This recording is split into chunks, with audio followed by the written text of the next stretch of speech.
আসসালামাইকুম, my challenge back to I. দেখো বন্ধুরা, আজকে আমি রান্নার রেসিপি নিয়েছি, তো চলো দেখা যাও। এখানে আমি বরবটি নিয়েছি, আলু নিয়েছি, টমেটো জলের মধ্যে ডুবিয়ে রেখেছি। তো এখানে চিংড়ি মাছ, আর এখানে মানে চিংড়ি মাছের যে খোসা বাটাটা দিলে তরকারির স্বাদটাই আলাদা হয়। তো তার জন্য আমি বেটে পেস্ট করে রেখে দিয়েছি।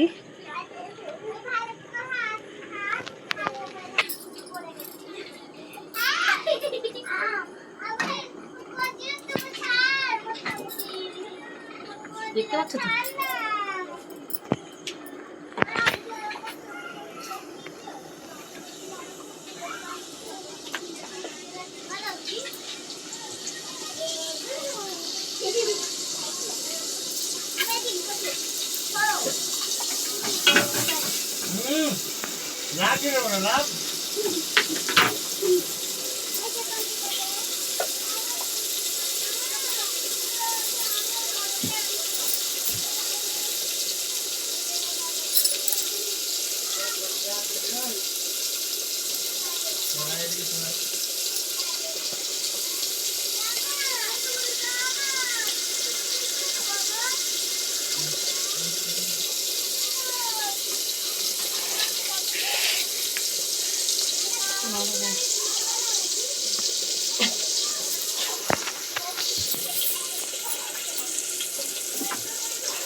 তো আমি একটা আদা রসুনের পেস্টটা দিচ্ছি।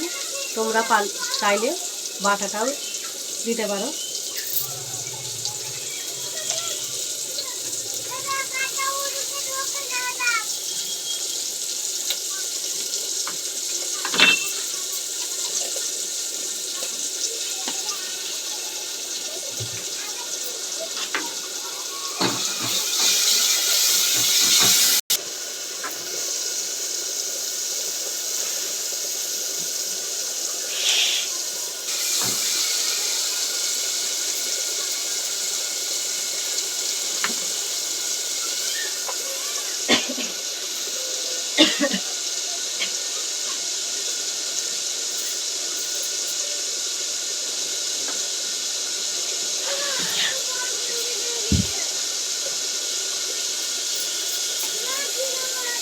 এতে সামান্য লঙ্কা দেবো, তাহলে এটা একটু মিষ্টি মিষ্টি বানাবো।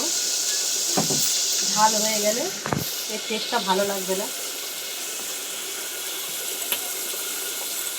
তোমরা যদি ঝাল খেতে পছন্দ করো অল্প মতো ঝাল দিতে পারো, একটু মিষ্টি মিষ্টি হলে ভালো লাগবে।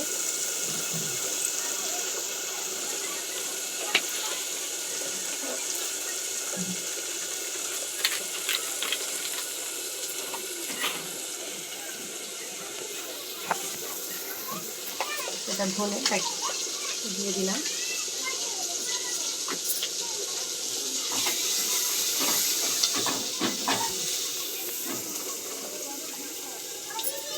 যেটা পেস্ট করে রেখেছিলাম চিংড়ি মাছ, সেটা এখন আমি দিয়ে দেবো এর মধ্যে।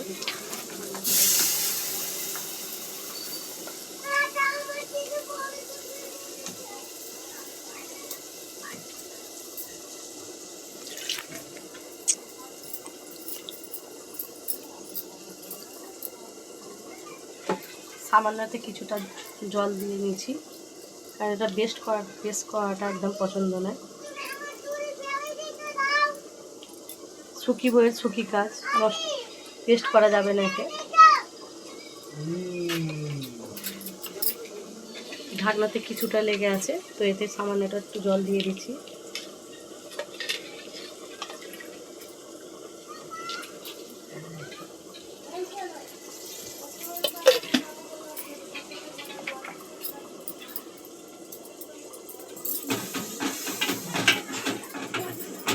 এবার চিংড়িটা রেখে দিয়েছিলাম বাটির মধ্যে, এখন এটা দিয়ে দেব।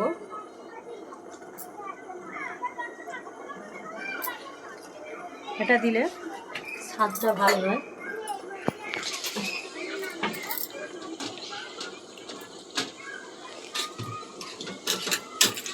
তোমাদের আগেই দেখিয়েছিলাম যে আমি এগুলো কেটে রেখে জলে দিয়ে দিয়েছিলাম। জল থেকে তুলে নিয়ে এভাবে ধুয়ে অ্যাড করে দেবো তরকারিতে।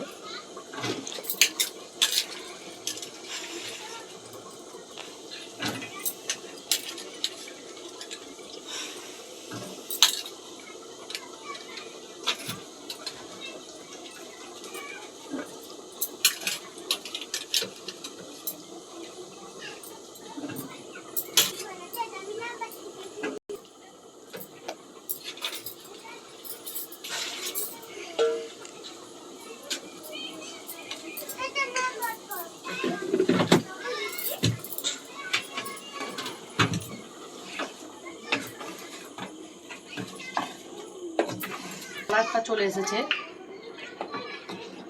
জানি না তোমাদের আমি কতটা দেখাতে পারছি।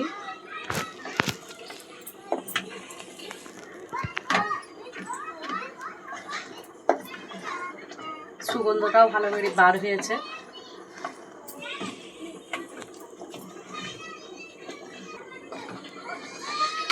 নিয়ে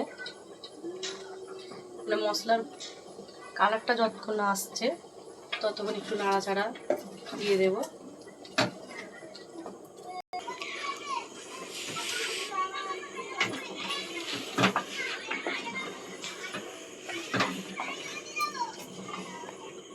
এটা বন্ধুরা তোমরা বাড়িতে ট্রাই করতে পারো। এই বরবটের এই রেসিপিটা তোমরা কে কী দিয়ে খাও কমেন্ট বক্সে জানাবে। আমি তো চিংড়ি দিয়ে শুরু করছি।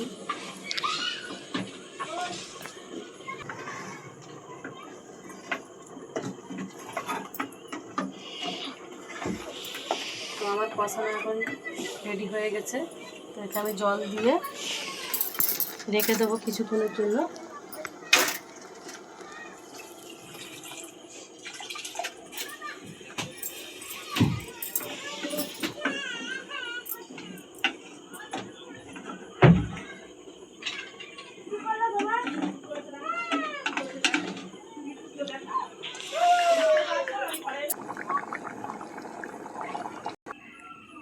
চলো বন্ধুরা, আমার তরকারিটা রেডি হয়ে গেছে।